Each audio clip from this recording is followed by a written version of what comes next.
Hello everyone, welcome back to my channel. आज के इस वीडियो में हम पढ़ेंगे स्टोरी श्रवण कुमार।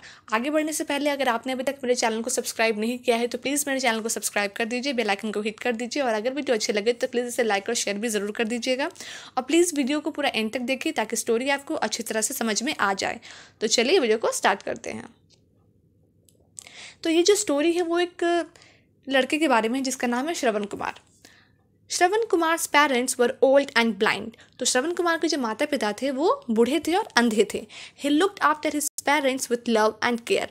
वो अपने माता पिता से बहुत ही ज़्यादा प्यार करता था और उनका बहुत ही ज़्यादा ध्यान रखता था। He cooked for them, washed their clothes and bath them. तो चूंकि श्रवण कुमार के माता पिता बूढ़े थे और अंधे थे तो वो अपने माता पिता के लिए खाना बनाता था, उनके कपड़े धोता था और उन्हें स्नान भी करवाता था। He did all he could to make them happy. वो अपने माता पिता को खुश रखने के लिए सारे काम किया करता था। In those days Dasharath was the king of Kosala. तो उन दिनों कोसला के जो महाराज थे वो राजा दशरथ थे। Shravan's parents wanted to go on pilgrimage. Pilgrimage का मीनिंग होता है journey to a holy shrines, यानी कि धार्मिक स्थलों की जो यात्रा होती है उसे पिलग्रिमेज कहते हैं। तो श्रवण के माता पिता भी धार्मिक स्थलों की यात्रा पर जाना चाहते थे। This was their last wish, और ये उनकी आखिरी इच्छा थी। Shravan got 2 large strong baskets. He tied these baskets to either ends of a stick bamboo pole. तो चूंकि श्रवण के माता पिता अंधे थे और बूढ़े थे तो श्रवण क्या करता है कि 2 बास्केट्स लेके आता है, 2 टोकरी लेके आता है और उन दोनों टोकरियों को बांस से, लकड़ी के बांस के दोनों सिरों पर बांध देता है। Settling his parents in the baskets he heaved the pole on to his shoulders. Heaved का मीनिंग होता है लिफ्ट, यानी कि उठाना। तो और वो क्या करता है, अपने माता पिता को बास्केट्स में यानी कि टोकरियों में बिठा देता है और उसे अपने कंधे पर उठा लेता है। As you can see in the image, जैसा कि आप इमेज में यहाँ पे देख सकते हैं। एंड बिगन हिज जर्नी, और अपनी यात्रा शुरू करता है। Shravan walked all day, he rested only at night. Shravan सारा दिन चलता रहता था, वो बस रात को ही आराम करता था। After a week he reached a dense forest. एक हफ्ते के बाद वो लोग काफ़ी घने जंगल में पहुंचते हैं। He wanted to cross it before night fall but as the sun set it became very dark. They decided to spend the night in the forest. तो श्रवण ये चाहता था कि रात होने से पहले ही वो उस जंगल को पार कर ले, लेकिन सूरज डूबने की वजह से काफ़ी अंधेरा हो गया था और उन तीनों को वो रात उस जंगल में गुजारनी पड़ी। After the hot and tiring day Shravan's father asked for some water. तो पूरे दिन की गर्मी और थकान के बाद श्रवण के पिता को प्यास लग जाती है। तो श्रवण के पिता श्रवण को कहते हैं कि मुझे थोड़ा पानी दे दो। श्रवण picked up the clay jug. It was empty. He could not bear to see his father thirsty all night. तो जैसे ही श्रवण पानी का जो जग उठाता है तो वो देखता है कि अरे ये तो खाली है। तो वो अपने पिता को रात भर वैसा प्यासा नहीं छोड़ सकता था, इसलिए वो सोचता है कि मैं पानी भरकर लाता हूँ।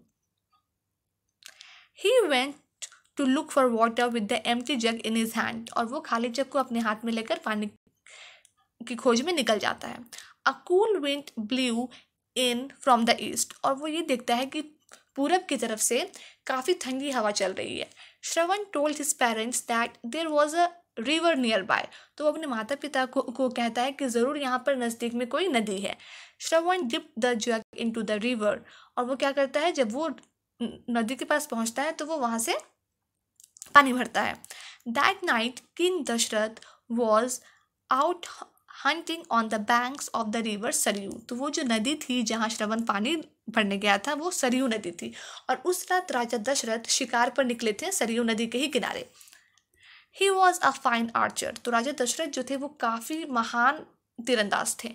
ही could aim and shoot without seeing his target, just a sound was enough. और वो क्या करते थे कि बस आवाज़ सुनकर अपने शिकार के आवाज़ को सुनकर ही उस पर निशाना लगा सकते थे, उन्हें शिकार को देखने की भी ज़रूरत नहीं थी।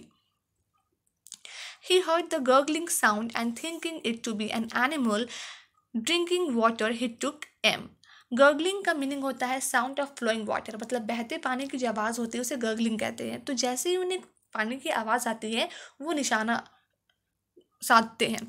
वो ऐसा इसलिए करते हैं कि उन्हें लगता है कि ज़रूर यहाँ पर कोई जानवर है जो कि पानी पीने आया है। A loud scream shattered the silence of the dark forest. तो जैसे ही वो निशाना साधते हैं तो उस सन्नाटे जंगल में काफ़ी ज़ोर से किसी की चीखने की आवाज़ आती है। He heard a voice say, Alice, I am dying. Who will now look after my blind parents? और वो सुनते हैं एक आदमी की आवाज़ जो ये कहता है कि मैं मर रहा हूँ, अब मेरे माता पिता का ध्यान कौन रखेगा? Dasharath rushed in the direction of the scream. तो जैसे ही राजा दशरथ चीख सुनते हैं तो वो उस चीख को सुनकर उसी दिशा में भागते हैं। He was shocked to see a young man covered with blood. तो वो जैसे ही वहाँ पहुँचते हैं तो वो देखते हैं कि एक नौजवान खून से लथपथ नीचे पड़ा हुआ है। It was श्रवण, और वो कौन था? वो श्रवण था। Fill up the water jug, O king, and go to my parents, he cried. वो रोते हुए राजा दशरथ से कहता है कि पानी के जग को भरिए और इसे मेरे माता पिता के पास लेके जाइए। He pointed towards the path he had taken. और जिस रास्ते से वो आया था वो उसी रास्ते को दिखाता है राजा दशरथ को और कहता है कि वहाँ मेरे माता पिता मेरा इंतजार कर रहे हैं। They are waiting there. He asked Dasharath to promise to look after his parents. और वो राजा दशरथ से ये वादा भी लेता है कि राजा दशरथ उसके बाद उसके माता पिता का ध्यान रखेंगे। Dasharath then removed the arrow from his chest so that he could die in peace. तो राजा दशरथ क्या करते हैं कि श्रवण के सीने से वो तीर निकालते हैं ताकि वो आसानी से मर सके, उसे ज़्यादा पीड़ा ना हो। King Dasharath hands shook and his eyes were moist with tears. तो राजा दशरथ जो थे उनके हाथ काँप रहे थे और उनके आंखों में आंसू थे। He filled the water jug and went along the path.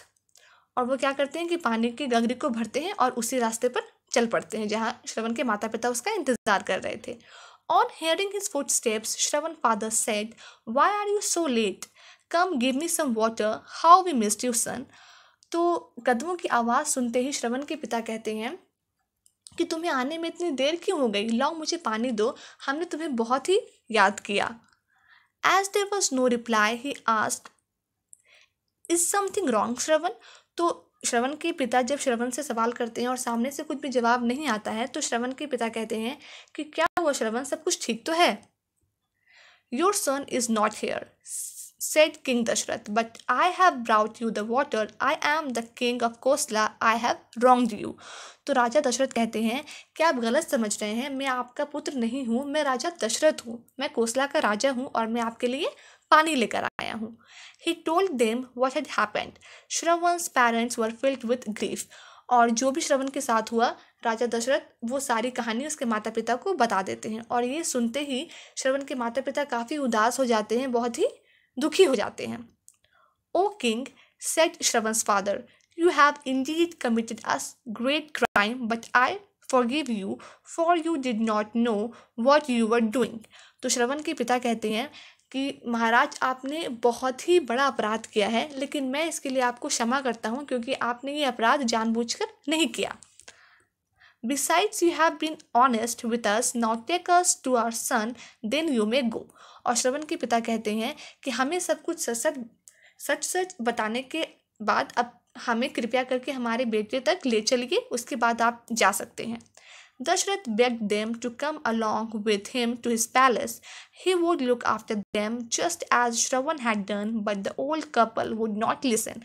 तो राजा दशरथ ने श्रवण के माता पिता से बहुत ही निवेदन किया कि वो उनके साथ उनके महल चले और वो उनके बेटे की तरह उनका ध्यान रखेंगे, लेकिन श्रवण के माता पिता नहीं माने।